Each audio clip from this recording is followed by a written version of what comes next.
two, one. Welcome back, everybody. How you doing? We are here with Robert Connor, author, drawer, and pretty much the front man for Radiant Collapse. How you doing, man? Doing good. How are you? I'm doing pretty good. I'm actually really excited to see you on. I was very upset that you didn't get to come to SonoCon last year. I was actually looking forward to some of your stuff. I've seen a couple of your live streams. Your artistic style is extremely dynamic, and I love anything dynamic about anything, like songs, like anything. If it's dynamic, I'm really into it just naturally. Awesome. And so I'm actually really glad that we're finally getting to talk. Yeah, me too. And I appreciate that. And thank you for having me on. I was sad to miss Sono right last year, but I had another event that was in my hometown on the same exact day. And it was like, I wish these were on 2 different days because I would totally hit both. And I couldn't because we worked together a lot on the planning and all that stuff. And I feel like this is the first time I've seen your face other than like your still avatar. But it's like I know you, but this is our first time really interacting verbally, I guess. So. And that's about what it is. Like, I mean, especially heading on from now on, like the second we get like the second Facebook decides they want to do shit with Oculus and put us in a Ready Player One scenario. Oh yeah. It's gonna be like just avatars and shit like that the whole time. It's like I don't even know what you look like, but it's whatever. We're cool. There's a that made me think there's a scene in the second Ghost in the Shell manga where, and this was like in the 90s, I'm pretty sure he wrote that one, like the early 90s, and it had that same thing, like someone was on a video call with somebody and they were like brushing their teeth like on the toilet, and it was just like their avatar, and it was like they were dressing like the government or something like that, but it was just like her avatar doing whatever. I'm like, that's so like the foresight for that. Like that's what I love about science fiction, is just it's like you think of this stuff and then someone else like later is like, hey, we have the technology to do that. That would be cool. Let's do that. Let's make that real. And again, like I keep telling my friends, like, have you looked into like the Ready Player One books? It's not in the movie. These would be in the books. What about? I have not read the books. I've heard they're good, and I've heard they're a lot more retro than the movie was. Oh yeah, no, everything is like super retro, like 80s, late 90s. Early 80s, late 70s. Everything here is like, here's Superman's glasses. I was like, that's gay. Don't do that. That's stupid.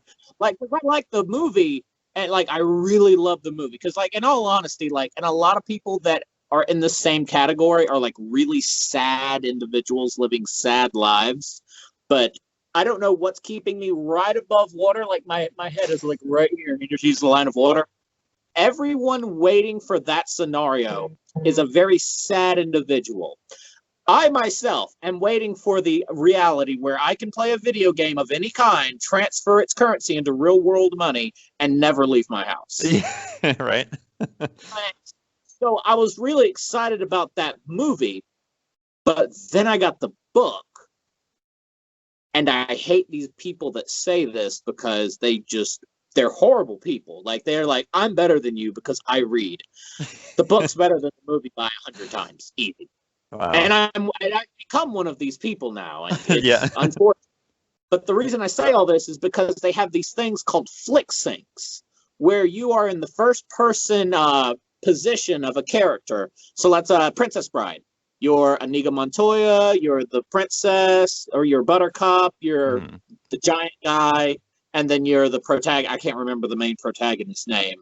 I don't know why. But anyway, Pilot Roberts, is that the one? Well, that's the name he takes. But there's another name.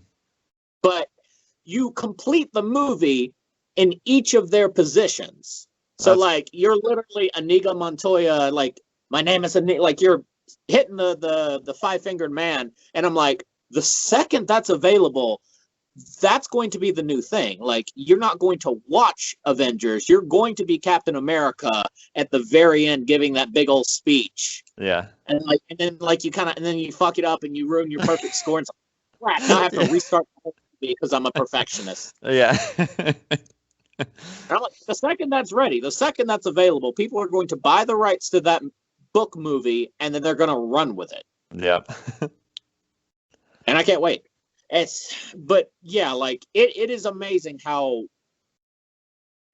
almost always, like, movies, TVs, manga, books, they'll always introduce these novel ideas, and then like Tim Cook will be like, "This is a really good idea. This is not a patented idea. I'm going to go do that real quick and make $1 million." Right. So, anyway, speaking about futuristic hellscapes, tell us about Radiant Collapse real quick. So, Radiant Collapse is a story. It takes place among many worlds, but it starts on this planet called Tempo. And Tempo just experienced a large-scale terrorist attack. And that plays out in the first chapter. And I love a good mystery, especially a non-murder mystery.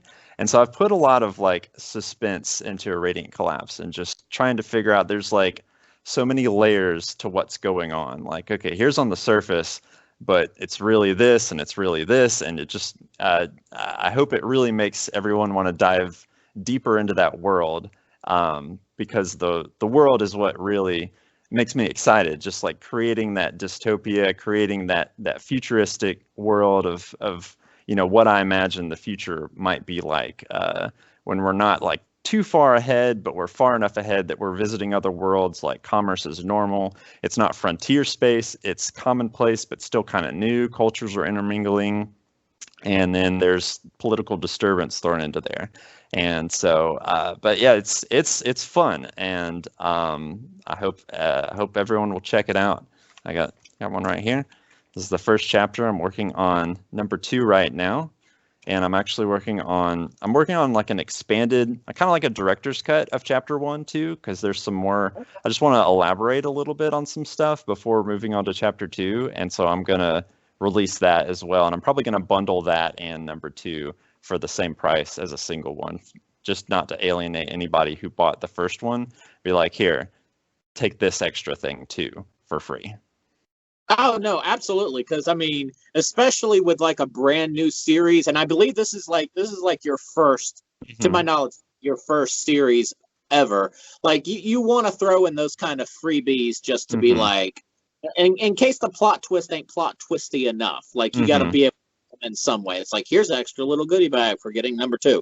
Yeah, and I'm working on that too. Like, I need to research like Kickstarters and stuff like that too. But I'm like, I think I'm going to do that with the next one and just make a bunch of extra stuff, just like depending on how much people want to invest in me and in this project. Like, what other cool things can I throw their way? Because I think that would just be a good way to just give back to people and just draw up interest. Oh, absolutely. I was talking to a friend, Charles Moinsant. He was another guy you'd probably like. Yeah. He's a producer. Again, friends of our friend. And like, when we were talking, he's like, "Oh, whenever we make a new thing, it's normally $10,000 for like the whole thing." I'm like, like, but I mean, and that's for the artist, for the writers, because normally you get one or the other. Never, like, you are in a very rare circumstance where you get both. Like, I myself, like, whenever I go to a state where it's legal, because I would never do it in a state where it's illegal. I never would ever do that. But whenever I take edibles or do any kind of cannabis drugs, the ideas just come. So I literally have a notes app just filled with like story ideas and everything. But all I'll ever be able to do is write them, because I suck drawing, because somebody laughed at me in 2nd grade and I was like, "Fuck drawing." Oh no. Like, that's stupid. I'm like, yeah, you're right, it is stupid. I don't want to do it. It's tough doing both, I'll tell you. Like, it really, like, especially working like an 8 to 5 of not doing this and like trying to write on my lunch breaks and draw like in between times and stuff like that. Like, and I'm more from the artist end. Like, I've been drawing since I could hold a crayon with whichever hand I could, write with as a kid.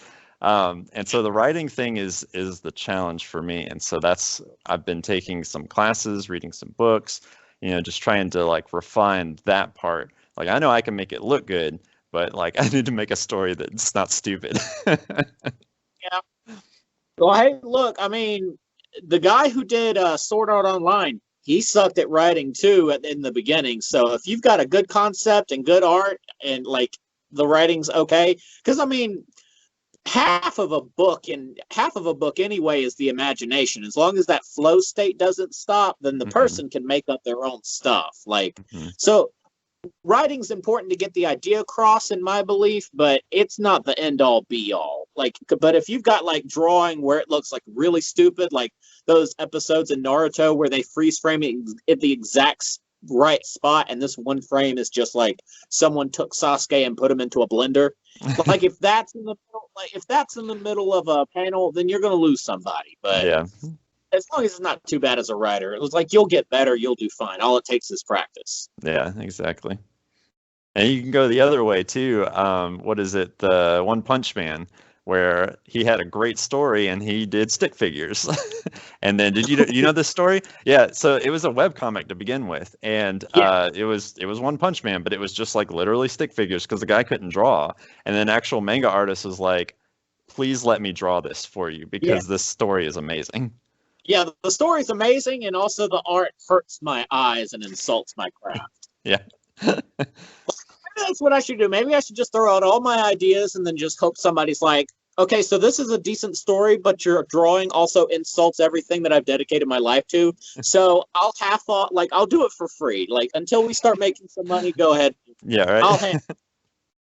Because I remember that, like, I was really into One Punch Man. I never got to the manga or the comic, but the second it came out, I was like, this is something.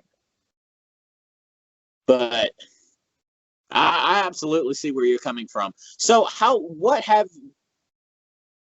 long have you been drawing? So you've been drawing since like you were little. Is that something that you do professionally? Because I know you do like some computer work and video editing. Right. So I'm a graphic designer professionally, so it's kind of like tangentially related to art. It's I came to this point where I was like, I love art. How can I make money with this? Graphic design. So that's what I do. It's basically commercial art, logos, like, layouts, all that kind of stuff. And I enjoy that. And I'm glad that I studied that because I feel like I learned a lot of things that I wouldn't know otherwise, like of how to how to make a logo, like how to lay out a page, how to set the right DPI and color space, and stuff that like it's going to hold you back on your art, even if you're super talented, if you don't know those basics on like how to set your stuff up properly, or like the basic rules of how to do typography and logos and color and space and all that stuff. So that is just it's been able to help me look really professional when I'm designing, doing my own layout, doing my own printing, doing all that kind of stuff. And so yeah, I'm glad that even though it's not pursuing like the thing that I wouldn't say not the thing I love most. I really enjoy design, but like drawing has a different kind of like pleasure to me. But like the graphic design has kind of complemented that, and I feel like it's allowed me to make a better end product, and because of that. Oh no, absolutely. Like, and what year did you graduate college and able to like move into this profession? Because go ahead. Yeah, so I graduated in 2010, and then I interned for a year, and then shortly after that, I was really just blessed and lucky to land a job at this printing company. I'm still there now, 9 years later. It's a great atmosphere. I love working with it. I love working in print. And I've learned a lot being there. Really great team. So yeah, I know a lot of my classmates still, never found anything. Some of them started their own businesses. Some of them are doing something different. So it's tough out there to get a job. Everything is really competitive, especially in the arts. Oh yeah, and especially and I ask about your year of graduating because, in all honesty, that's when because normally you would need graphic designers for like, here's the new Coca-Cola logo that's going to be on this one billboard, so we need this one. But now Coca-Cola can be like, hey, we need 15 different logos that we're going to throw on the entirety of the internet. So around 2010, yeah, I would say you really there's a lot of people that lucked out completely. I like drawing, so I'm going to go to graphic design because it kind of makes more money than art at the time. Not really, but when you graduate, ooh, that kind of shot off there. So that's you got really I'd say lucky in the timing, but of course you have to have that kind of dedication and skill to get in the field in the first place. Yeah. So, and unfortunately, a lot of people, like you say, art is a different kind of beast where they might not necessarily know how to set up how to design their page. Like they're really good at art. It's 10 out of 10, but they don't really know how to do placement. Mm-hmm. So for people who are unfortunately on that side of the road, and maybe college isn't a thing that they can or want to do, how would one go ahead and try and fix that? How would somebody go by rectifying that, getting to where they learn how to play stuff? Yeah, so I'd start with the internet, where everything lives. I mean, I didn't go this route, so I can't really speak for like, hey, do this, this, and this, because I did go to college for it. But nowadays, there's just so much on YouTube that you can find. Like, I know I find a lot just of like, I'll look at pro artists and they've got a channel, and I've learned a lot of techniques just by listening to them do voiceover tutorials and stuff like that. So there's probably the same thing out there for graphic design. I don't watch those videos because I already do that professionally. I'm looking for other things, but I'm like 100% sure that someone could find that just by searching like graphic design tips YouTube or like beginner graphic design stuff, you know. I'm sure they can find that. And there's also a lot of classes, like I've noticed popping up online now, a lot of like pretty cheap classes, like maybe $100 or something like that, and a professional will teach you all these different things. My wife's doing one on photography, and it's like 30 different lessons, and they're going like step by step on like camera settings and like all these different things. And I'm like, wow, this is like literally like a photography, like a college level photography course, and she paid, you know, however much for it. And I'm taking one, actually, I talked about writing earlier. I'm taking one on character design. And so it's kind of like a mixture of like art, psychology, and writing, how to like craft a believable three-dimensional character. And that was like it's a class called Class 101. It's a Korean website, but they translate everything into English for you. You just read subtitles, and it's, you know, screen videos, and it was like a 9-week course, and I got it on a Black Friday sale for like $100, and it's been excellent. Like I've learned so much stuff, and I'm like a third of the way through it. So, you know, little courses like that online is well worth your money. I think there's more concentrated knowledge in those courses even than like the courses I took in college. I mean, not to say, you know, anything bad about those courses, but like, you know, talk about a university level course, you know, how much is that course? You know, $3,000, something like that. It's not $100, that's for sure. Yeah. And you know, they're able to do that because they're mass producing it, and they're basically filming a couple of videos, and they're selling that same content to thousands of people. It's not time locked like a lecturer would be. But absolutely, yeah, there's some high quality stuff out there. So that's what I would recommend people doing. Yeah. And even with colleges, like that's if you don't have to complete the prerequisites. Like literally you could be like, I want this class, I'll pay in cash. I know how to, here's some of my art. I know how to draw. I just need to do this. It's like, well, unfortunately, you don't have any SATs. We don't know how proficient you are in English or mathematics. It's like, no. Yeah. Here's cash money. Yeah.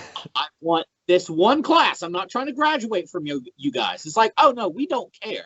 Yeah. You're either going to do this or you're going to be SOL. But then a person will like hear that, like you graduated, could literally walk down the hallway and be like, give me 5 weeks, I'll get you this exact same class, and you just give me $100. He's like, oh fuck yeah, and then everybody just did that en masse, like they just threw it out. Like, in all honesty, like especially with like the coronavirus and everything, and like how colleges are going to be structured from now on, just like because everybody's like, we kind of got off easy with this one. I mean, I'm not trying to minimize how many people died and are suffering, but I mean, this isn't the plague. Like some people, like I got a friend right now, he's like right now, like a very close friend right now, just found out yesterday, he's got it, he's in bed, his throat's sore, he's draining, but he's gonna be all right. Yeah. This isn't the Black Plague where it's like, well, you got a flip of the coin if you're making it or not. Yeah. But once that comes around, everybody's like, is it going to come around? How are we going to survive if it doesn't? But college is really going to have to figure out, and this has been happening for a while with like bigger colleges snuffing out littler colleges, but they're going to really have to find out, how are we going to keep up in the digital age when someone could probably in all reality, like realistically, go to these pages, get drawing, get graphic design, get writing, and maybe psychology of writing, $500 on Black Friday, or maybe $1,000 if they just get it on a regular day, and then they take these and they show their stuff, or they go on webtoons. Like again, like you said, your stuff is Korean. Korea is killing it with webtoons. Like, anime, Netflix adaptations, back to back to back, like murdering it. So how long is it going to take for someone that has an idea, wants to go into this field, takes 4 years, but someone else has already had that idea or something close enough to where if they want to produce their own idea, that it's like, hey, that's a little bit too close to mine. So I mean, it's really like, I'm really interested in where this is going to go, because it's like you said, like you could get like 4 or 5 courses down in like 3 or 4 weeks, where someone would have to do 2 semesters of like STEM, or maybe not STEM, but like math and English and literature. Is that your industry, being in that industry you are so long, is that something that you see someone being able to be like, here's these classes I took, these are pretty good classes, here's my stuff, I have just as much knowledge, and maybe I'll even work for a little cheaper since I don't have a degree? I can definitely see that, because I don't know, the university system, they've got to make some tweaks to it, because, and it'll be interesting, like you said, what happens with coronavirus, because it's a business.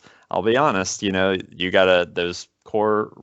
Why are we taking that core? You learned it in high school, because they want that money and they want to keep you there, and there's the college experience. And college, I made lifelong friends in college. I totally recommend it.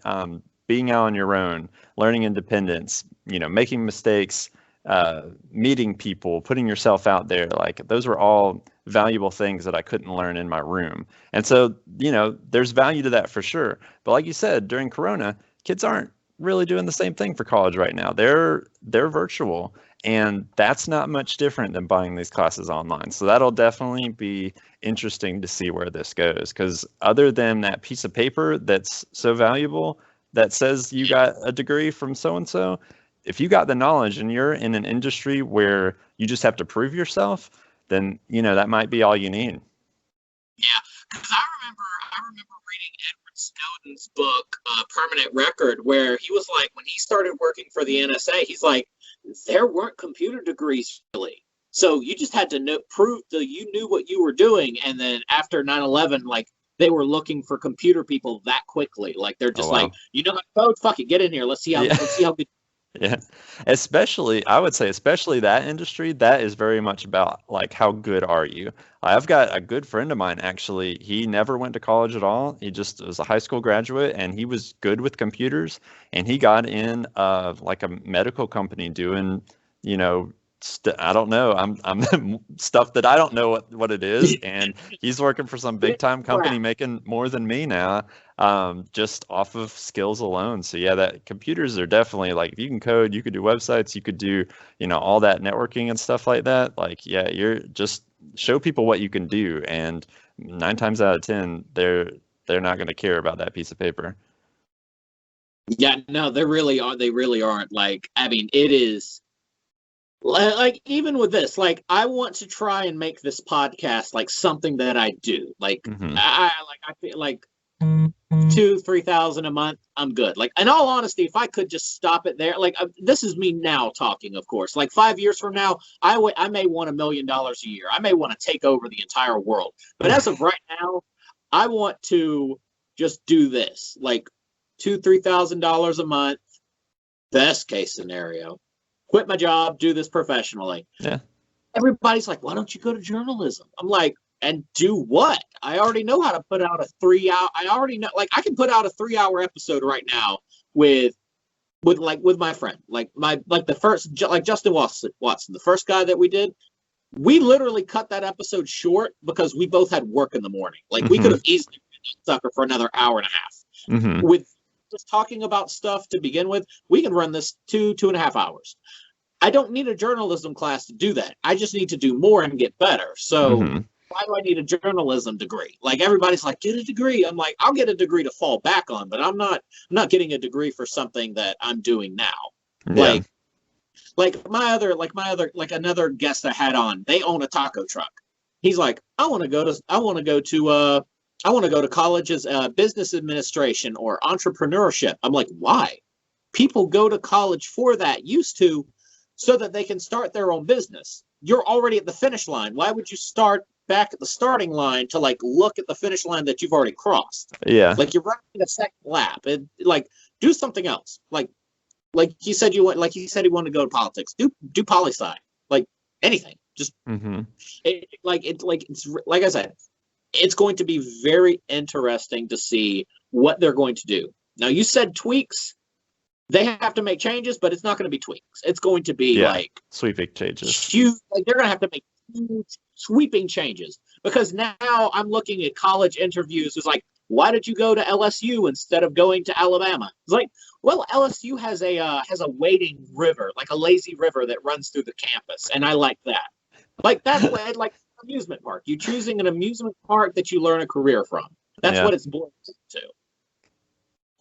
And there's people all have their reasons. Some people aren't going for, the end goal. They're going for the experience, and that's, you're going to waste a lot of money and that you could spend other ways. But like Aunt Becky from Full House, like she just got released from prison for the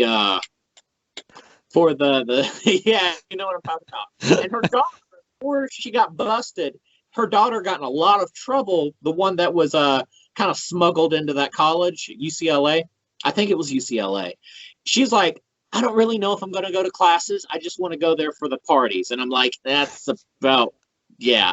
Oh, yeah, no. At least you're honest with yourself. I mean, yeah, because regardless, she could have had 5,000 people be like, you're something else. But she's going to have like 50,000 people be like, yes, I love everything you say. I worship the words that come out of your mouth. So, I mean, she just has to ignore those 5,000 people and go to the 50,000. But once it was discovered that she not only stole a full scholarship from someone who definitely deserved it more than her, like it's bad. Like, yeah, that whole situation was messed up. And that's just another thing. Like I mean, because like Aunt Becky and people like them and their financial situations, they're at this weird point where they don't have enough money to donate a building, so that they're like next couple of generations are guaranteed spots in colleges. Like, because that happens. We all know that happens. There's this rich family. It's like it's Dawkins building, and the Dawkins family has the next 3 generations, full rides guaranteed. Ain't even got to worry about it. But it's weird because they're right at that point where they're not poor enough to get scholarships, but they're not rich enough to buy buildings.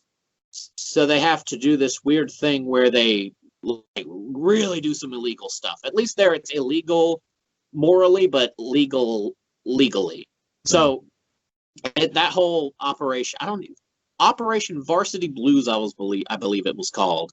That whole situation was weird, but I do agree with you in the sense that college is definitely like those friendships that you have. Like, you can earn a degree all you want, and that's going to be one of the issues with online learning. You can earn a degree all you want, but if you don't have connections with anybody, it's not going to be fun for you. Like that's a rough ride to ride.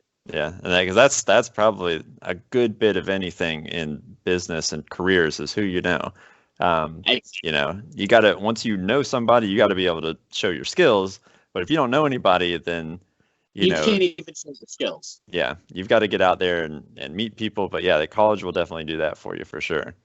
Absolutely. Like, I mean, it's always been like the stereotype, the frat boys that are like he's duct taped to the door and like swinging, and then like after he graduates, it's like, hey man, that was a fun party. I'm actually the VP, like the junior vice VP of marketing, and you were a fun dude in college, and you have a degree. Let's see how you work out. Just because I know you, room of people, I remember you duct taped to the door. Let's go see what you can do. Like that was always that kind of like party house like stereotype where like college is absolute chaos, but once you get that degree and like throw away the natty lights and pick up the briefcase and get to work, those connections really do help you out. So as far as your radiant collapse, I know we went off on a huge tangent. We did. We really I hate it when I do that because I have these tangents I want to go off on, but I've also introduced, like, I'm also bringing people on to talk about their product. But tell us more about your comic series, because of course this is what we're here for. Well, if I can share my screen, I could show you some images. Would that be all right? Go for it. I mean, I'm sure the Skype call will pick it up. I've never done this before, but hell, we'll see what happens. Let me try. I'm going to share this, and let's see if this works. All right, can you see that? I can see it. All right, awesome. So this is one of the new pages that I'm working on. Yeah, zoom in just a bit if you can, just so I don't have to like throw my face into the camera. All right, so I'll pan around a little bit. So this is one of the characters here that is investigating the terrorist attacks that are going on. Okay. And what kind of terrorist attack? Is it like some kind of weird futuristic terrorist attack, like a DNA scrambling bomb, or is it just like good old-fashioned plane in a building kind of thing? Yeah, so let me don't have that screen. I don't have that one prepared, but it's just a straight up they bombed their logo into a city block, so it's bold and in your face. Oh.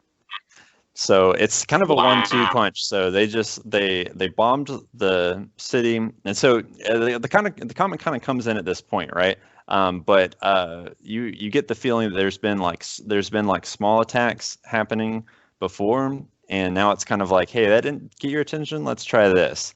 And so they blow up the city block in the shape of their logo, and after that, I think I've got another scene that shows this one. Then they broadcast their logo across they like hack every digital billboard, every screen in the city, and like broadcast their message on there. Can you see this one? No, we're still on the okay. With the badge. Oh, it opened up a new window. Let me see. Maybe if I close this one.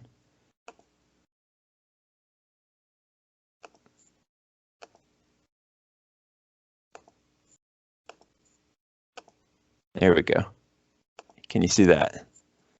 Yeah, there we are. There we go. So you like to zoom over to the side just a bit.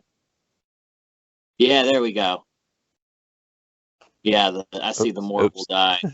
Yeah, so they basically hack every digital screen in the city and broadcast their propaganda to it. So that's kind of like the first one was like this is in your face, and then the second one is kind of that futuristic take on it. Now with the giant attack, I don't know if this is a plot point or not, and that will change soon, because while I was unable to get your product to review it before the podcast, that will change, like 100%. So I don't know if this is a plot point or not. So did they do all this because the smaller attacks weren't making the news because of some kind of cover up, so that they were either too small for no one to connect the dots, because that definitely does happen, or the government tried covering it up so that they're like, oh, you can't cover up a whole block. Yeah, it's basically that. Like I don't explicitly state that, but I think you can kind of get the idea that, like, hey, this wasn't big enough, and now let's do something that they can't ignore or they can't cover up. because the government is a little corrupt. It's one of those future dystopias, and so their message wasn't getting through because they wanted to control the information, and now the Kunriks has kind of the upper hand on the information, and they can't be ignored at this point. Yeah, and I say that because I believe it was in the Manson murders. It was a book, Chaos, CIA and Charles Manson. I can't remember the author's name, but the book title should be enough for anyone who's interested. Where both Tate LaBianca and I cannot remember the other name, but it was two families that were apparently murdered by the family, and both houses had die pigs or some iteration of that phrase scraped in blood on the wall. And I think it took 8 months for them to even suspect the Manson family for one and or both murders. But and this was within the same county. And so just whether the book would claim conspiracy, but if not, it's sheer stupidity. If you want to go off the helter-skelter motive, where it was just sheer stupidity on the part of the police that they didn't connect these dots, either miscommunication or just be like, oh yeah, no, murder and blood on 2 stabbing victims' walls. Yeah, nothing to do with each other whatsoever. But and that's kind of honestly, if not explicitly stated, it could be plausible and believable for either corruption or stupidity or the size of this dystopian's by just jurisdiction or the amount of cops, just that these weren't noticed. Because a lot of times, someone would I don't think it really has happened in American terrorism, and as Americans, we're really not aware of other types of terrorism in other countries. Normally in America, they kind of go big. They don't really here's a small thing to see if we can get attention. They kind of just skip for the let's go big. Mm-hmm. So it's not really, it's not implausible that they could do all these small things and nobody just connect the dots because it's a giant dystopian future. But government corruption is definitely another issue that just I feel like covering up the information, especially now with how everybody's wanting to do Parler, Twitter, banning people, covering up information, even with a whole bunch of other stuff like this doctor in Florida who supposedly died after receiving the COVID vaccine. A lot of reports are saying that's hard to look up on Google. So again, I love how these stuff kind of reflect how not only is this going to happen in the book, but it's probably already happening in real life. Mm-hmm. So is that something that you wanted to oh, and also I can't really see you. I think you haven't turned your screen back on. I can't. Oh, okay. Yep. Let me see. How do I get back to me? Screen to share. How do I stop now, was that something that you spent long thinking about when it came to the motivations behind this this big terrorist attack? Or was it just oh, of course, but because it was a dystopian government and future, it's oh, of course it was corruption. Yeah. Sorry, I'm trying to get my myself back on here. Oh no, you're fine. Let's see. I learned how to share my screen, but I didn't realize it would be so hard to stop. Yeah. Oh, I didn't either. That's what they all say when they start, right? Yeah, right. I think this would share you, and that's not what I want. I want a stop sharing my screen. Let's see. Well.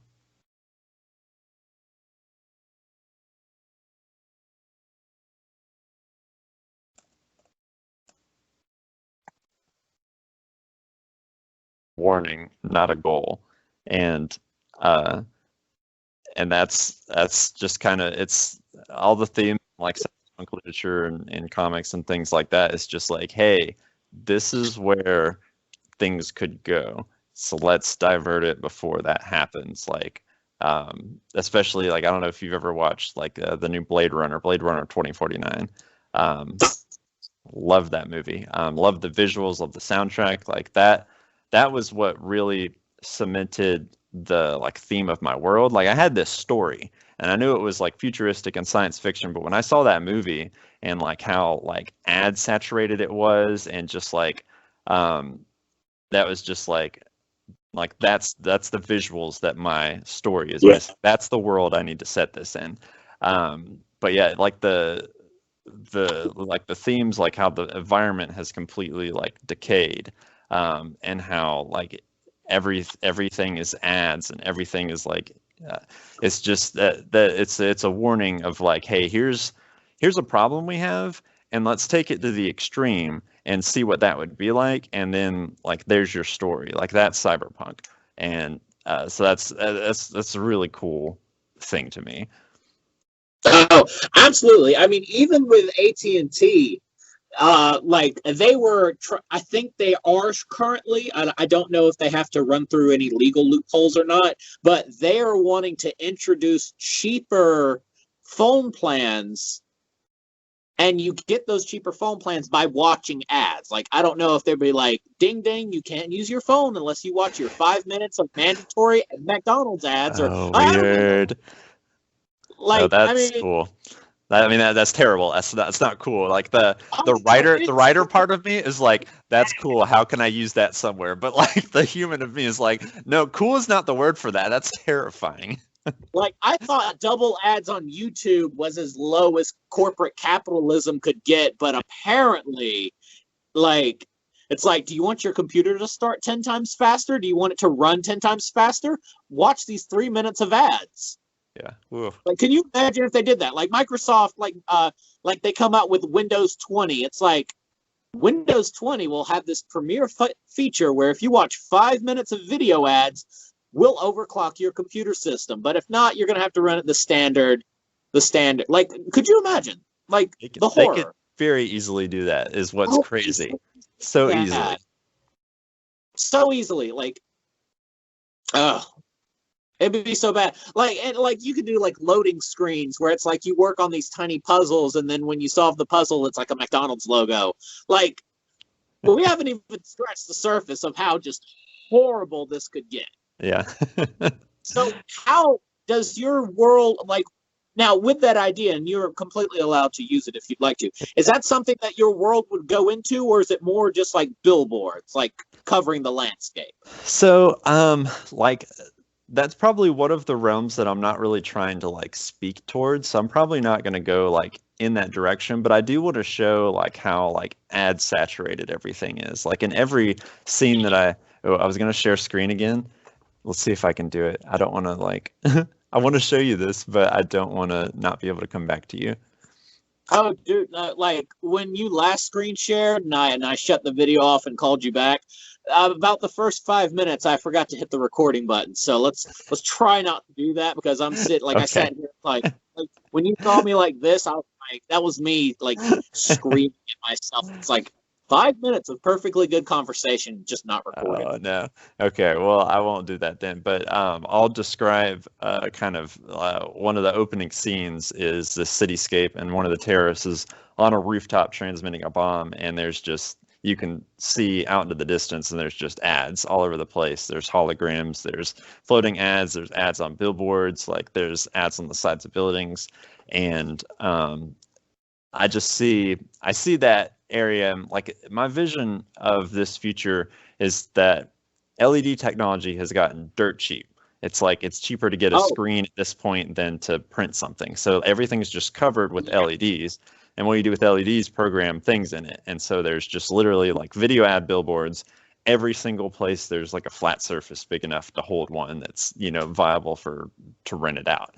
So yeah, like I'm not really speaking so much to, like, I'm not really trying to make a statement about advertising and about like the psychology of that and all that. But I do want that to kind of saturate the world just for flavor. Yeah, because it's definitely going to head there. I mean, like if you showed me a futuristic society that wasn't like Star Trek, where they had like 3D printers that made clothes and food, like, unless it's that society, like, and there wasn't entire buildings with like one side was a giant LED screen and it didn't have ads, I'd be like, you're fucking up the future. The future is not going to be like this. Yeah. They're not going to just be like ads are bad and we don't need those. It's like, no, ads are going to be everywhere. Yeah. Capitalism, ads are going to be everywhere. Oh, yeah, because in all honesty, like that one building, this 20-story building, you literally could cover one side of it and throw ads. Like every 5th floor is its own billboard. You could literally throw ads everywhere and probably pay off that building in half the time. So of course they're going to do it. Elements are as dirt cheap as they are. And that's one of the challenges in writing like a futuristic sci-fi story, is to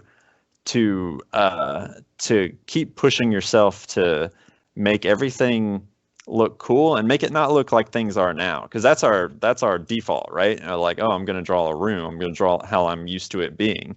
But like, okay, 200 years in the future, which is where my story is set, you know, how would things be different from where they are now? So that's something that I have to keep pushing myself towards. Like, how do I A, make this like visually look cool, and B, how can I keep this world interesting by making it different from our own in a way that's futuristic? Like, take aspects of our society and push them to what that would be if that problem didn't go unaddressed, or if that issue kept progressing, or that niche of society kept going in that direction for another 2 centuries. What does that look like? Yeah, absolutely. And even with like a part, like even like a room, like 200 years in the future, I see issues, two or three issues. I see efficiency as one of like how you would normally think as efficiency not being an issue, but they make it into an issue. I see overpopulation, and I see demand living in cities. So all of that's going to dictate living in the smallest room possible. So just not even a 10 by 10 room, like maybe even smaller. Like, I don't even know the room I'm in right now. Like I could imagine, like, I think this might be 10 by 10, but like I would see like where they make efficiency a problem, where you've got a panel, like there's an empty room and then there's a panel on the wall, and then you have bedroom, closet, bathroom, living space, and then you click it, and then furniture comes out the floor, out the walls, and it configures into the room that you want. So now you're in your living room, and then now I need to go take a shit. So you hit the bathroom, and then it conforms into a bathroom, and then I want to go to sleep. It conforms into the bedroom. Like, so I could see that as being an issue. It's like you have one room, but it's multi-purposed, but it's also really tiny, and it's also really expensive. Yeah. So that's definitely a way to solve that problem. That's how you do it too. You think of like, okay, here's this. How do I solve those issues that you okay, here are the things. And then how, if we're not limited by our current technology, that's your variable there. Then, what can we change to meet the efficiency, the space, the overpopulation? And then there you go. You just wrote sci-fi. Oh, yeah, no, because absolutely, the gears, like all that is just programming in gears. It's like you have A group, B group, and C group, and then the gears just have to work. Like it has to rise and lower and in and out. Like that could be done now. That could be done right now. It'd be hell of expensive, but you could do it right now. Yeah. But in the future, where like all that stuff's 3D printed, all the gears could be 3D printed. Yeah, that's true. And again with like licensing, because you and me were talking about this earlier with video editing software, like how used was either implemented, like just you were just given it's like, here's a cool video thing that we do, work with it, give us feedback, and we'll develop it. It turns out they did all that just so that they could charge us $50 a month for the subscription. So even like 3D printing, like you have like so many people on TikTok, like they're 3D printers, or they have like embroidery machines where you take like a basic t-shirt and you can embroider your own design into it. So in the future, unless people really drive home this whole open free market, like I created this, I want to give this out for free, anyone that can print this if they want to, we will essentially one day have the technology to where we can have a tiny 3D printer with printing ink and cloth, and we could print out a shirt to look how we want to look. So either you have it to where there is a very free and open market, or someone's willing to sell it to you very cheap, like 1,000 people want this shirt, so I'm going to charge $1 for the design, for the licensing fee. or you're going to have these giant governments that are going to corrupt the government to where you need like maybe there's like someone downloaded it and it turned their 3D printer into a bomb, and now we can't have unregulated licensing agreements. So now Fruit of the Loom is the only place where you can buy it, but that shirt's still going to be $50, even though it's a print. Yeah, it's funny. Like, someone's got to find a way to fuck it up. Yeah, it's funny. That reminded me of, I went to Japan a couple of years ago, and there are no trash cans anywhere in Japan, really. And yeah, and so the reason why you broke up for a second, I don't know if you just said it, but the reason why someone made a terrorist attack at a subway station by putting like tear gas in the trash can. And so the government said, how are we going to solve this problem? Let's take away trash cans. And so they just got rid of all the trash cans. Well, I mean, in their defense, and this is really like, this is actual and in their defense moment, at least they still regulated their businesses to where like, hey, y'all going to have to stop with trash. They weren't like America. It's like, you can still print out plastic straws. You can still like sell trash. Like a lot of their stuff, they really are into like reusable stuff. So it's like, there's not like a lot of trash to begin with. So any trash they do accumulate, they literally can put it in their pocket or their backpack. Right. So at least they did that. But if America did that, and they're like, we got to get rid of the trash cans because terrorists, and everybody's like, yes, you're right, terrorists. Oh God. But then everybody be like, where the fuck am I supposed to put my straws? Like, can we make straws illegal? And they'd be like, straws illegal? Regulate big business? You communist bastard. Yep. There'd be dogs choking on McDonald's straws and turtles just filled to the brim. Yeah. Oh. It's bad. Like you start talking about it. It's a real grim to see where this stuff might go in the future. Yeah. I'll mention my trip to Japan though. That was a real eye opener going over there and just seeing what they have, because they're already living in the future over there. It's so cool. Just like I definitely recommend going if you haven't, if you're able to go at any point. Everyone should go.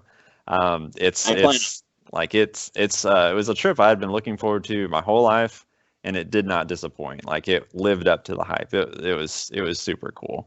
And just like the Shibuya crossing was one of my favorite places over there, and it's kind of like Times Square but on steroids. And it had all those video screens just like I envisioned doing in my comic.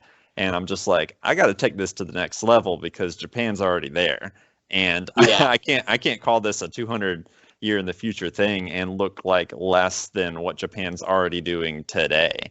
So it was a real wake up call, and it was a real inspiration too. Just like, here's what can be done. Let's see that and then raise it to the next level.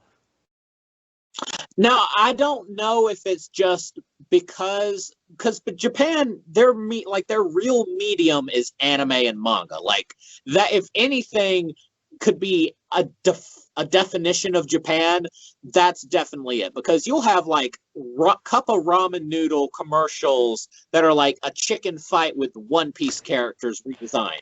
Like that is the greatest commercial that has ever existed as animated. Now the Thai have a whole different thing with their commercials, but as far as animated commercials go, that's the greatest commercial I've ever seen in my life. America would never do that. Now, so I don't know if these complaints are just as an American and not being really exposed to this everyday life in Japan, but when I think of like advertisements in Japan, they're getting like licensing deals with like the biggest manga or anime of that season, and they're like, hey, let's do some stuff with them.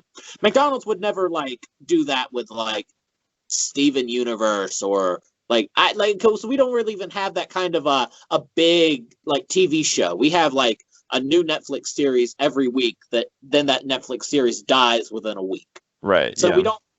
Maybe The Mandalorian. I mean, like the best of people that are doing it are maybe like Fortnite.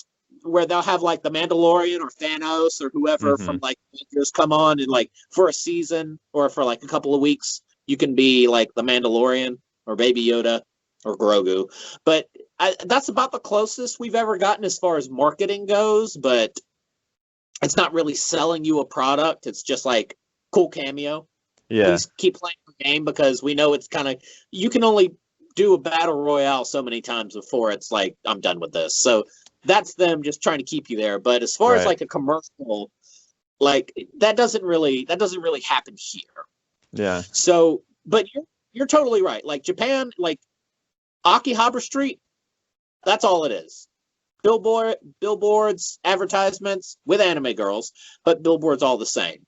But it's interesting too, because like the businesses over there, and I'm no expert, so feel free to correct me in the comments, everybody. But but there's a lot of like conglomerates over there, and so it's like, you know, that theme song you heard in the anime is actually, you know, some actual recording artist, because it's, you know, the record label is owned by the same parent company that owns the animation studio, and they cooperate, and like everything's connected like that over there from what I understand. Like when I went over there, they're actually doing construction in Shibuya. That's where I was staying, and it completely messed me up, because I printed out like I took screenshots on my phone of like Google Maps, how do I get from Shibuya Station to my hotel walking, because I know I'm not going to have signal for it. And so I had it all mapped out. I like did walking instructions. I like screenshotted every step of the way. So I'm like, I'll be good. I'm just follow these screens to get to my hotel, and then I can get a SIM card and I'll have internet. Little did I know they were doing construction, and that way to walk was no good. And so I was like, well, I'm about to find my way. And I eventually did, but I got so lost. I went up so many unnecessary flights of stairs. Like I probably climbed like 11 flights of stairs with my luggage. And when I found out actually the way I should have gone, it was like 2 flights of stairs, like up a road and like over. I'm like, I did this real wrong. But all that to say, they were redoing that whole area in Shibuya, because the company that owned the railway, the Japan Rail or whatever, they also owned the shopping mall, and so they're like moving the subway stop so it's really convenient to the shopping mall, so that they can increase their business at the mall. And it's just like, this is insane. Like if you own everything, like you control, like it's crazy. But yeah, that all to say, like those conglomerates and the cooperation between those different industries and different sectors is what allows stuff like that awesome commercial to happen. Because of all that cooperation, everyone benefits from it, and it's just business is done differently over here, I guess. Dude, I don't know, like, because that could never really happen, because everybody would scream monopoly. Yeah. Which, yes, technically, Japan does have a lot of monopolies, but, and this is weird because they really do have this like whole stigma of like working yourself till you literally die. So there is definitely that stigma, but at the same time, as far as the public is concerned, the average consumer, to my knowledge, they don't really fuck with the person so horribly that the government would be like, you can't, we're gonna have to split y'all up. Like in America, like if Facebook owned the subway system, a shopping mall, like we would be so absolutely fucked. Like we would be like, I can't even imagine. Like we're sitting here like talking about how would a bedroom work in 200 years? Like what are they going to do with this advertising? Like I can't even imagine if Facebook owned, like if Facebook bought Tesla, AT&T, and American Airlines or Delta. I don't want to imagine what hellscape we would be living in, because it would be terrible.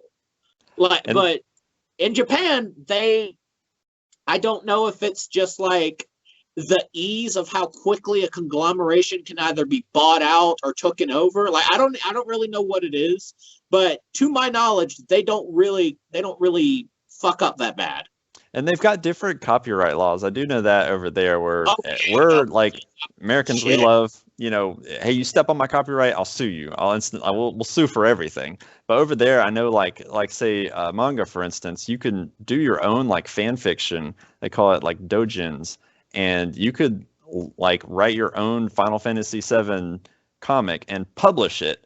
And Square Enix is like, yeah, that's cool. That's fine. You could do that. You can make money off that, and that's fine. And it's just like, you can't do that here. See, that's interesting because I know as far as like commenting, like I could listen, like I could theoretically, and it would probably not work for very long, but theoretically, I could watch an episode of anime, have it like on a tiny screen, like right here, like this is the tiny screen of anime, and I'm over here commenting, and by law, like any TV show, I'm good because I'm commenting, so I'm protected over like I whatever law that is, but to my knowledge, in Japan, it's really hard to do that, but I don't know, because at the same time, like, someone can make a Sonic fanfic, and then Sega be like, that's amazing, that's so cool, come work for us. You do that with Nintendo, and now you're living in a plastic bag. Oh. Like, yeah, because Nintendo will sue you to your actual death. Like, it will be in the mandate, like, you have to, like, commit suicide. Like, we don't put up with that bullshit. But it is weird. Like, I mean, besides that, and just like Fakemon, like you can't make a Fakemon game. They will take that shit down immediately. Yeah. But as far as that's concerned, like copyright, because their copyright laws are weird in some aspects. Some companies choose not to do anything, but then some companies are like, "Fuck you, that's ours." Yeah. So. But in America, like, you couldn't take that. Like, even right now, like, there's so many intellectual properties. Like, The Great Gatsby, the book, not the movie, The Great Gatsby, the book, just became open source, like, just now. But there are so many things, like, the creators are dead. Like, they're not owned by anybody, but they're still under those copyright laws that they can't, the copyright laws, they can't really be, like, you can't touch them. You can't make fanfics. So you have to wait for them. And even with Disney, like, Mickey Mouse is like, you can't touch Mickey Mouse. Disney will fuck. Disney will. I've heard that's why Disney keeps remaking their movies, is to renew the copyrights on them, because they don't want it to go public domain. And I don't really know all the timelines and stuff on that, but yeah, that's what I heard. Because Disney will shut you down. They want their stuff. Oh yeah, that was the thing with the Fantastic Four. They didn't want it to go public domain, so they had to keep making movies. It's like, oh, we don't care if they're shit. We're just trying to keep this bitch. We're just trying to get the baby. That's funny. Yeah, there hasn't been a good Fantastic Four movie, I think, ever. No, man, the first one was the best they got, and it just went all downhill. Yeah. Sony kind of fucked up. They're like, oh, Marvel's about to go out of business. We're going to buy some stuff. It's like, you're going to get good with the first 3 Spider-Men, and then you just need to hand it over to Tom Holland. Like, yeah. I mean, because that second guy, like, it's all right. Yeah. It wasn't Tobey Maguire or anything, but it was all right. Yeah. So, you're really in this series, you're trying to focus on the political aspect, the terrorism, the corruption of the government, and then, of course, you touch on how capitalism fucks up the future. You throw a little baseball to that in there. A little bit. But, so where did this original inspiration come from? Because you said you started writing this as a child, like around high school. So I just kind of like had these ideas playing in my head while I'm in class trying to learn.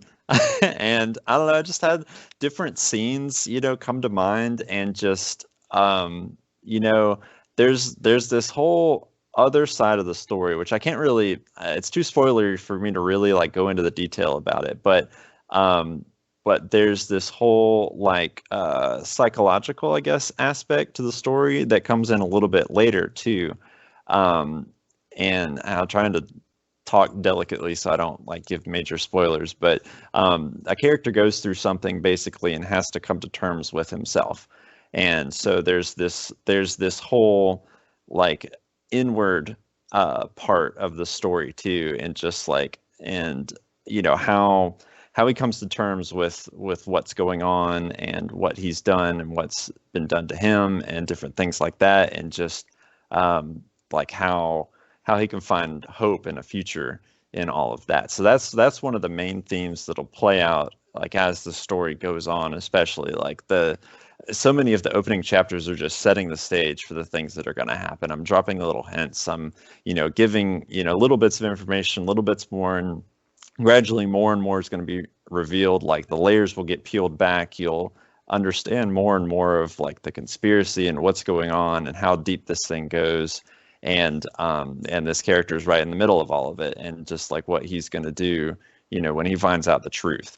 And so that's one of the main, one of the big themes to the work as a whole, also. Okay. Now, and again, this is again the future. So, a lot of people now, especially with how coronavirus is, and mental health has really become like, it's always been a big deal, but it's also kind of taken a back seat to actual health for people who actually know about it. Because you can be as mentally healthy as you want, but if you're not running, taking vitamin D and zinc, you're going to get COVID and die. Or you're going to get COVID and sick. I'm not going to say this. But as far as the future goes, like apps like BetterHelp, like, have you thought about, like, with this person going through the whole psychological thing? Because, like, in all honesty, like, I would believe it would be very accessible to even, and this is something else in, like, Ready Player 2, the sequel to Ready Player 1, the book, where he has the professor off of Good Will Hunting, Robin Williams' character, who is a digital psychiatrist for him, and he talks to him. And so I was like, that's genius. Like, I'll talk to Robin Williams all day. If I'm feeling sad, I'll be like, just say words to me. I was like, just do impressions. Do the genie voice. Like, I don't care, anything. Have you thought about throwing in an aspect to where he tries to get help, but then the government's like listening in through the messenger, like the BetterHelp app, and they're like, oh shit, we got a rogue one coming. Have you, like, because that's all something I've really thought, like, because his aspect or his thought was, I'm this multi-billionaire now that I've won Halliday's prize, and I will never, ever in my life tell a real human being what I'm thinking, because they're just going to laugh to their husband or their wife when they're done talking to me. But I'm also not going to tell a machine because it's going to be recording me. Now, of course, he doesn't have to worry about that because he's the richest person from the richest company. So if anybody's going to be listening into him, it's going to be him listening to himself because he's the guy recording. But in a dystopian future like that, would it be that wild to suggest that the government could listen, like in The Priest, where they're like slaying vampires and everything is like actual, like their priest in the Catholic churches talking to him whenever they do confessions, like he's talking to the recording of the priest. It's like, I'm having doubts, and then like that word doubt kind of key rings, and the priests are like, we got a doubter over here, and they're like, oh shit, we got to worry about this guy now. So have you thought about like maybe throwing in something in like that where he tries to get over it, and he's like, maybe he sees an ad, it's like, do you have mental issues? Get BetterHelp 2.0. And then he's like, I'm really struggling about this terrorist attack, and then the government's notified and he gets in trouble. Like, have you thought about something like that? That's definitely possible in this kind of world. Like, I don't know if my story will take that route or not, but that's something that would definitely be in this world. And it's so interesting, like that concept. I haven't read Ready Player 2, so that was a kind of a cool concept you explained there. But it's interesting, like especially if you imagine, I don't know how it was set up, whether it was like actual person or if it was a very complex program that was, that had AI to respond, kind of almost human-like. And it's a theme in a lot of cyberpunk works, is like reality, like what is real, and like how close could you come to simulating something real, and how people starve for real experiences, and they'll go to all these extremes for like sex bots to feel love, and that almost the same thing, like the priest, I don't know if that was a real person or a program, but that like to get some kind of resolution, and a program, you know, has AI to kind of, you know, they say this, it directs them this way. They say this, you know, kind of a tree of responses. And yeah, that's something that would definitely be in this world. And as reality is a very real theme in cyberpunk. And I think to some degree that is going to be present in this, but maybe in a little bit of a different way. Yeah, like a side note or something. Because at the same time, like, even psychology, like, unless you have like a real issue, like you have actual issues, if you're just a person who's overworked or something, and again, this is not to like demean people with extreme cases of anxiety. I'm talking about you are the 10 to 0.1% of where you have an actual issue. 99% of the time, you just need to say something, and then somebody needs to respond. How does that make you feel? And then you're like, well, I feel that it's sometimes a blah. And then you're like, wow, it just felt good to get that off my chest. Yeah, you just got to release it. Yeah, have someone there to listen. You just got to actually say it out loud. So even in the book, like, he lied to the AI, and the AI is just like, well, I'm not smart enough to pick up that you're lying. Mm-hmm. Like, maybe he doesn't want to get into it today. Maybe he just needs to talk, because in the book he was like, he was going to talk to a girl that he liked, but she was mad at him, and that always made him really stressful. So he just needed to talk to the guy to get him to calm down, or get him to a place to where he can make it through the meeting. Mm-hmm. So, and in reality, that's all you really need. Like, but if you're alone, you're not going to do that shit in the mirror. You're going to look like a crazy person. Mm-hmm.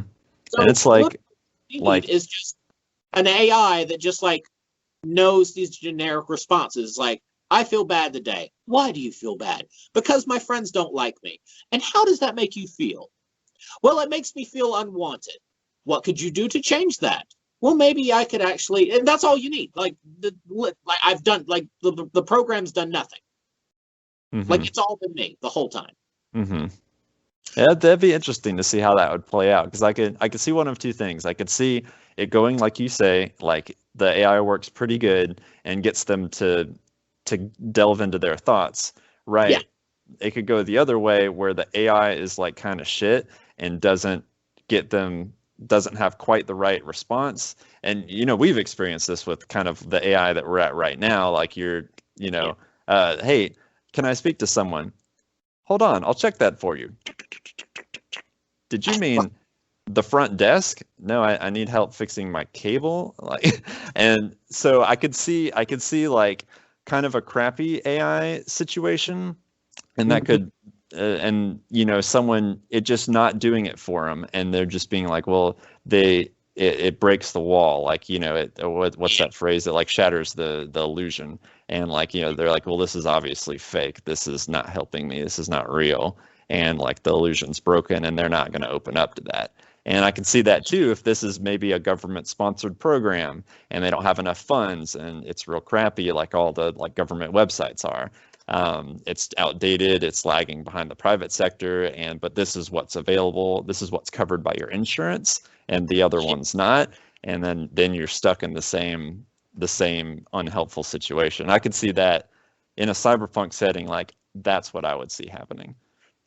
Yeah, and even like Westworld, one of the main protagonists in the third season, I believe, like even he had like a subscription-based psychiatrist app where it mimicked the voice of his friend who died with him when he was in the military. So gosh. Oh yeah, no, like I was no. Yeah, like he was like, he chose that. It's not like the program's like, hey, let's scar you for real, motherfucker. Okay, I get it. I thought it was just like.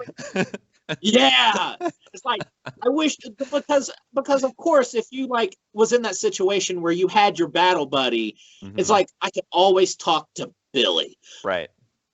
Hey, BetterHelp, do you have recordings of Billy's voice? It's like, do you mean Billy Watson? It's like, yeah, Billy Watson. It's like, I can synthesize the voice, no problem. So all you need to do is call the AI with Billy's voice. Hey, Billy, how you doing, man? It's like, hey, Bob, how you doing? It's like, I'm not feeling too good. Why? What's wrong? Like, wow. Yeah, and then like, dude, it'd be so bad. Like, because imagine like, I mean, this could go for like mothers and fathers, brothers and sisters, spouses. Like they could all be dead, and you're just like, I really need to talk to Janine. Hey, babe. Hi, sweetheart. How are you? It's like, oh, I'm good. It's that time of year. It's been 3 years. Yeah, 3 years since I've lost you. It's like, Oh man, that blows my mind. That's crazy. yeah, Oof. fuck that. Back to cyberpunk is a warning, not a goal. Yes, right. Oh man, that's I'll be thinking about that for a while. That's interesting. Oh my God. Right. And that's again that Black Mirror episode where the guy dies and she allows this company to go through his social media feed. And like, you know how like Facebook said, if you give us 10 posts, if you like 10 posts, we know you better than your brother. If you like 100 posts, we know you better than your wife. If you like 1,000, we know you better than yourself. So wow. some access to his entire social media, phone recordings and videos, and then it's an AI that literally it responds just as good as the real person. Wow, interesting. Like, oh yeah, because I mean, this is why I love and hate futuristic dystopia cyberpunk worlds because I want this stuff, but at the same time, I don't. You don't. That's probably the right response. Like it's like, oh, that's really cool. I'm glad that's not real right now. Yeah. I hope I'm dead before that happens. Like, let's hope this never... No, I can't do it. Yep. Cyberpunk is a warning, not a goal. Yeah. You'd be surprised. A lot of people are like, I want cyberpunk. I want it all. I'm like, no, the fuck you don't. Yeah, no fanboy. No, you don't. It looks cool, but no, no, you don't. So, you said you want to get this to be about 30 chapters. Yeah, what probably going to be. What do you want to do after it? Do you want to go on a side story? Do you want to try and develop it into a webtoon, a voice comic, maybe a show?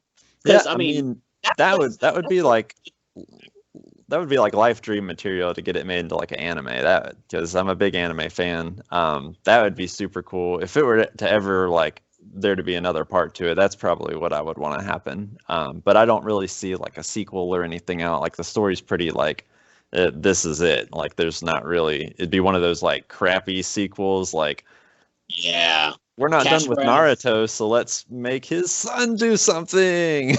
Oh no! You love Boruto? Sorry, I don't watch it, so I can't really hate on it. But I could tell that the author wasn't ready to let it go.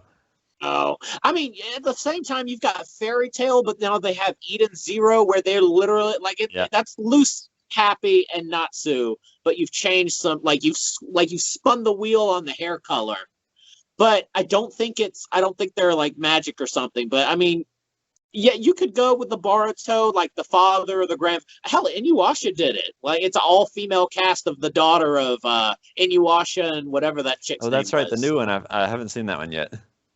Yeah, that came out. You were all judgy until it's Inuyasha. And he's like, oh, it's Inuyasha. Yeah, but yeah, like I don't know. I'd probably I can't imagine how old I'll be when I'll finish this because it takes me way too long. But yeah, I'd probably move on to something different or I don't know. I've this is like I actually come from like a humor background, so that's probably what I would do. This is my one take, like let's do something serious, like a drama. But I'd probably, if like this was finished and complete and I was happy with it and ready to move on, I'd probably go back to like a comedy. Okay. Now, is cyberpunk just something you wanted to do for the serious note because you can't really, you have to be super creative to do cyberpunk because you can't just look outside to draw inspiration. You have to really delve into your. So, would your comedy and stuff like that? What genres would that really be in? Just so anything I did at your head.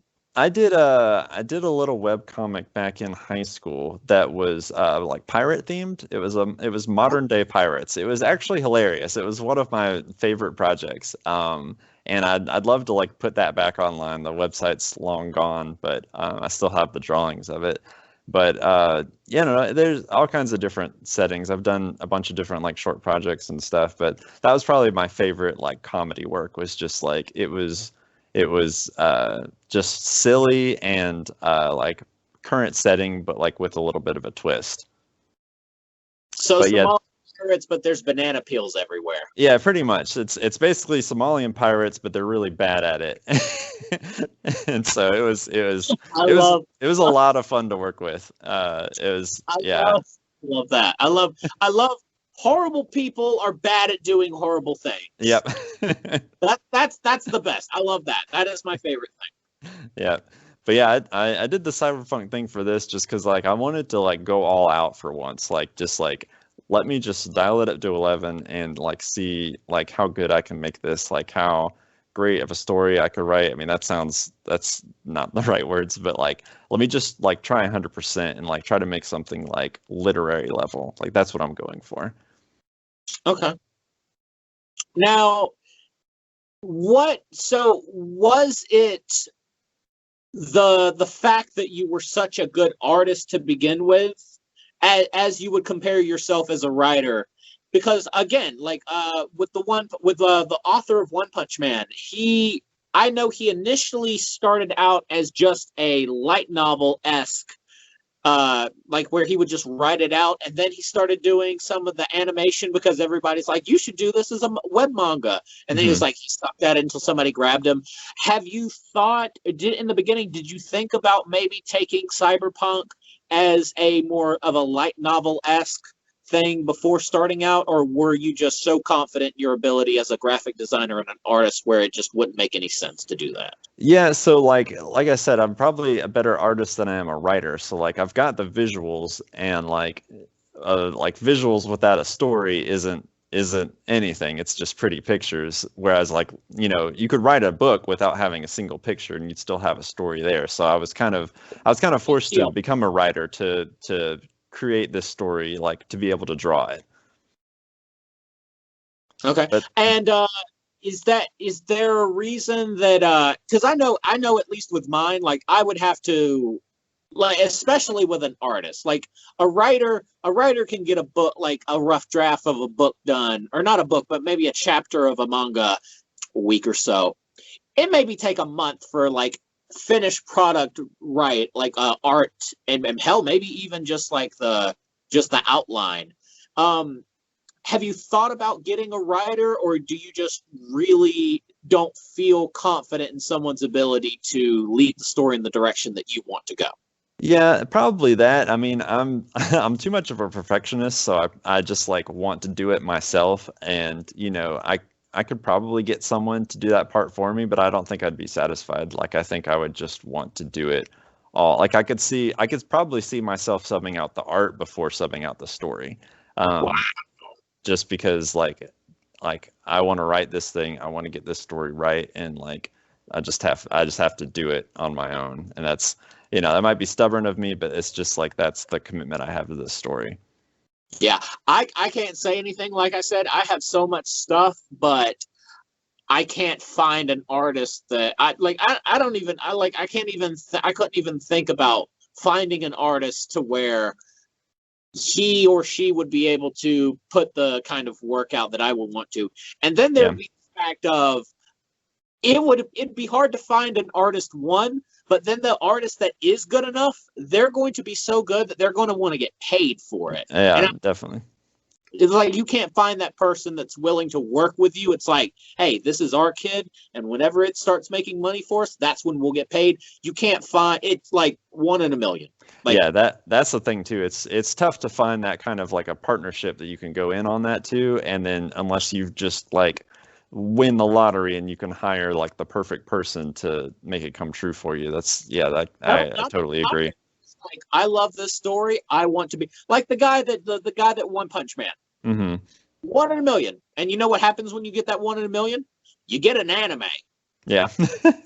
That's right. Just stick figures, everybody would be like, yeah, no, this is a cool story. This stick dude's pissing me off, and I can't. I'm just gonna go find something. Yeah.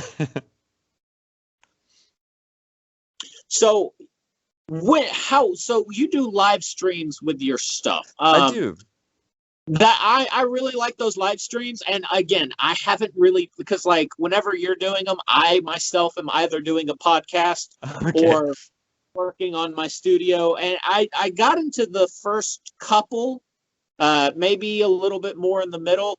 How do those normally work? Like, because it's really difficult for some people to, because I know myself, I would get lost in conversation. Like, I know one person would get on there and just like, because they would just get into conversation and I'd just be stuck and just like drop my pen. It's like, yeah, no, we're gonna keep talking about it. Yeah. It's definitely a challenge. Like I really started doing it just to force myself to have like a schedule where I work on this project. Like, hey, I'm blocking out 2 hours twice a week, and that's my time to work on this story. And live streaming was just, it started out as a way to just promote, like, hey, I'm going to be doing this. If anyone watches, cool. If not, I'm still doing it. But like, as you know, I can't really say as I've grown, I'm still really small, but it is tough to balance that, like making it a show versus like actually getting work done. And so like, it's actually very challenging because there's all kinds of thought processes you have to do. Like, okay, how does this panel need to look? How's this page layout need to be? Like, what colors does this need to be? Like, how's this expression look? I need to look up a picture of this as a reference. And so you're doing all this stuff, but you've also got to like talk out your thoughts and stuff, where normally I would just be like, and just in dead silence for, however many hours. But like, that's really boring for people watching. And so, and there's a lot of art streams that do that, and that's cool if that works for them. But like, I think it's more interesting and more engaging if you can explain your process, and then people that are interested in art, or even people who are just, they just want to see what this is about, get to learn something. And, oh, okay, this is why he's doing this. And so that's kind of what I try to do to keep it interesting, is just kind of talk my process out. Okay, I'm doing this because of this, and da da da da da. But yeah, it's you have to like pre-plan before you work, or else you're going to get stuck with, like, when it comes to that part where you have to think and make a decision. Like, you almost have to do those ahead of time. Like, if you've got something, like if I've got like a page layout I need to figure out, I'm doing that on my lunch break, so that when I stream, I already have a game plan of what I'm doing. Because if I wait till then I'm going to be deer in the headlights, and people are dropping off because I'm just silent trying to figure out the decision before I go to step 2. So it's a different animal for sure. Oh yeah, that's weird, because normally, like, a lot of times when I'm doing video games, like, I can have 2 video games. Like, I can shiny hunt Pokemon, play Horizon Zero Dawn, and then watch an anime. But whenever and this is a rarity. Like, I mean, like, I can, like, this is your schedule. You're going to write 2 hours of this, because I have this one story that I am in love with the character. I'm in love with the concept. The concept is, in my opinion, I've not found anything like it. It is so original that I'm just like, this is something. This has got to be something. Nice. But I can't fucking force myself to do anything. So, like, I'll do an hour, and it has to be complete silence. Like, oh yeah, I can't have it. So, because I couldn't even imagine, like, if I was wanting to live stream something, like, I just ding, ding, ding. It's like, first of all, I would be like, why are my viewerships not in the double digits? Because if I'm not going to get at least 10 people, I don't even want to waste my time. I mean, I could only imagine, like, the beginning. You have maybe like, it's like, oh, they're hey mom, thanks for jumping on the live streams. I appreciate it. Love you too. Yes, I brushed my teeth. Yes, of course. I'm a grown man, mother. I know you love me. I know. But was that difficult, or did you like have enough? Because again, you have those connections from college. Did you have enough people jump on in the beginning where that wasn't an issue, or was that something you had to kind of get over to, like, force yourself to push through? Oh yeah, all the time. I mean, like I said, I'm not really big by any means, so I still struggle for viewers. There's 0 viewer days, there's 1 viewer days, and sometimes I'll get a good bit of people. And so I'm yeah, so it's one of those things. You just have to ignore how many people are watching you, and you just have to do your thing, whether it's 100 or 15 or 0. You have to do the exact same thing, which is that was one of the toughest things to learn in the beginning, because in the beginning you're like, okay, I can clearly see that 0 people are watching me, so it doesn't matter. But it does, because you've got to keep doing the same thing, and you've got to keep doing your show, because when the people do come, you can't, oh no, now what am I going to do? People are actually here. You've got to keep doing it the whole time, so that way when they come, oh cool, I don't have to do anything different. I'm already talking about my process. I'm already doing all this, and now they get to see me. So that was one of the toughest things to learn at the beginning, is just how to balance that, how to not get scared when I see like a bunch of people pop up all of a sudden. Because that'll happen sometimes if you share it, and like it gets like, there was one stream I did, it was like the best stream I've ever done. I shared it to a cyberpunk group, and I guess like it just, the right person saw it, and like they shared it, and then like someone else shared it, and then like I had a bunch of people watching me, and I was like, oh gosh, now everyone's watching me.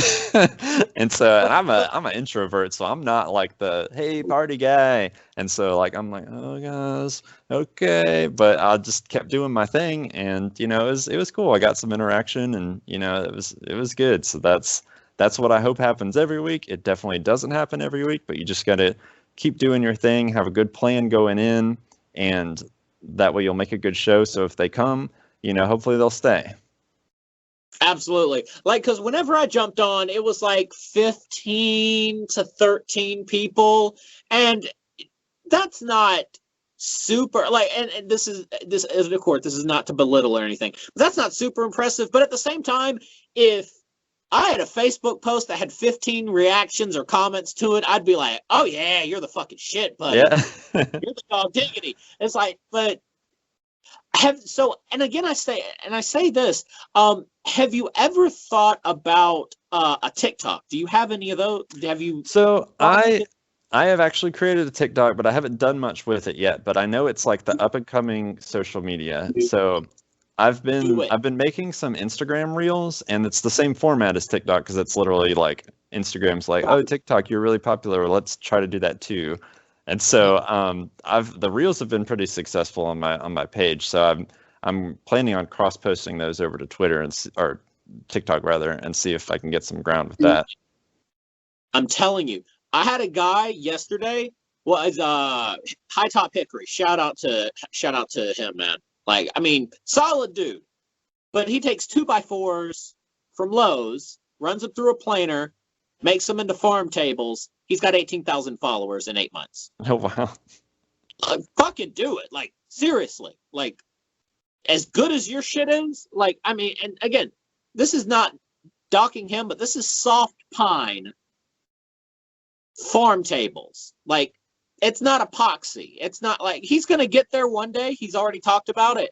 But like, this is like basic level stuff. Like, even him himself is like, it's 2 months old. A 2-month-old channel. Wow. 18,500 followers. Like, easily. You would have, like, you would be horrified. And at 1,000, you can start live streaming. And even they can like start donating money, like bits or whatever. Like, so I mean, easily. Like, I mean, not even a hesitation. Like, you cannot have a small business or like like even myself. Like, this is kind of hypocritical for me to say, because I have these podcasts and I haven't really like started throwing them up because I don't really know how I would introduce them. Like, I don't know if I do like the whole, hey guys, welcome to my podcast, be sure to watch it, link in the description. Like, maybe that, but I don't know how I would do that because I've never made a TikTok. But there's just no way. Because if you get 18,000 people and 1% of them buy your product, oh yeah, that's great. Yeah, enormous. Like, if you get to that cyberpunk group, and you didn't really say how many people were in that cyberpunk episode or that live stream. I'm gonna say 100. 10 people buy it. How many people from that live stream do you estimate bought one of your chapters? I don't think I actually got any sales from that. But I got a good bit of views, and I might have gotten a follower or two. But like I said, it's like you gotta make a lot of touches before you can make a sale. But like, I'll take exposure because I just really want to share the story with people. So the more people I can show it to, if they find it valuable and interesting, like that's cool. Yeah, because again, and this is either my algorithm that TikTok knows I like, so this is what they show me. Mm-hmm. Or this is the majority of TikTok, because the majority of TikTok is small businesses that make stuff and sell stuff. Like a lot of it. Like okay. A lot of it. And this, again, it's going to be sad because if I ever get big, I'm going to be known as the TikTok interview guy, because this is literally where I'm finding all my people. Like, I'm like, and I say this every episode, but it is so... Like, I've always been scared when I started this podcast that I would be like Joe Rogan and my first 100 episodes would be the same 6 guys. But I'm booked 2 episodes a week currently now until the middle of March. Like, That's awesome. It was, yeah, like, I'm like, and it's all from TikTok. Like, I'm like, can I get some Facebook or Twitter or YouTube guys? It's like, it's all TikTok. It's all TikTok. It's so easy. Yeah, it depends on, just what, like, hey, if that's your niche, like, hit that niche. Like, you got to find, like, there's all the different social medias, and if that's the one that, like, you can connect with and grow, like, find that and then push that. Because Facebook doesn't have that kind of, nobody has the discoverability that TikTok has. Mm-hmm. Like, you literally have the For You page where it throws you random shit. Facebook, you have to be friends with them, or they have to share the thing of somebody else. Instagram, same thing. YouTube, you're going to get CNN. You're not going to get this small like if YouTube could recommend me 100 sub 10,000 or 1,000 subscriber YouTube channels, perfect. Absolutely love it. But somebody with 10,000 YouTube subscribers, they're not going to fuck with me. But if you like the guy with High Top Hickory, he was at about 15,000 when I first discovered him, about a week before we interviewed. So he's grown about 3,000, 4,000 in a week and a half. Wow. I go to his Instagram, he has 600 followers. Yeah. So it's really weird on the translation of the numbers there. But he was easy to access. He's like, oh my God, this will be my first podcast ever. I would love to join. But he has this huge following. And I'm like, if I can pull 1% of them people. Oh, yeah. I mean, 1% of those people to my TikTok and then 1% of those people to my YouTube channel, that's more subscribers than I've gotten these entire 10 episodes I would have put out by the time you're out. Yeah. I love collaboration too. That's why I like jumped on this as soon as you messaged me. I'm like, that's because it like helps you, it helps me, like it gives both of us exposure. Hopefully, like some of both of our followers follow each other, because that's what this is all about. And like, and it's fun, That's all I want. Yeah. But dude, I'm telling you, like if like this, and this is a great place to end it, because this is all that needs to be said. Get a TikTok. Start throwing your shit on there, it'll blow up. I guarantee it. Like, I'll do it. Like, I'm willing to bet money on it. Like, I don't bet, but I'm willing to put money down that you will be like you'll be like over 1,000 subscribers within a week or two. Awesome. Well, let's make that happen. I got to get on TikTok. Absolutely, man. All right. Well, besides your new TikTok that you've got, tell everybody else where else to find you. All right, so Radiant Collapse, I'm on Facebook and Instagram as A Radiant Collapse. I'm on Twitter as Radiant Collapse. And I did create a TikTok as A Radiant Collapse. So I don't have any content there yet, but coming soon, right? And hey, you got your name there at least. Yeah, that's right. And you can buy a copy of A Radiant Collapse, radiantcollapse.com. There's a link there for my store. And we mentioned the live streams. I do the live streams there on Facebook Live. And it's Tuesday night and Thursday night. Tuesday night from 7 to 9 p.m. Thursday night from 8 to 10 p.m. Eastern Standard Time. Yep. And again, the same times as my podcast. Yeah. Yeah. All right, man. Well, it's been great talking to you, Robert. Definitely have you back on whenever you get a couple of, once we have some space in between the episodes and you have some more stuff. I'll be sure to throw a link in the description for radiantcollapse.com. So go ahead and send that to me when we're done. and just finish up on the back end here. Thank you everybody for coming over and listening. Hope you all subscribe. Hope you like his stuff. Hope you like my stuff. And we'll see you next time. Thank you.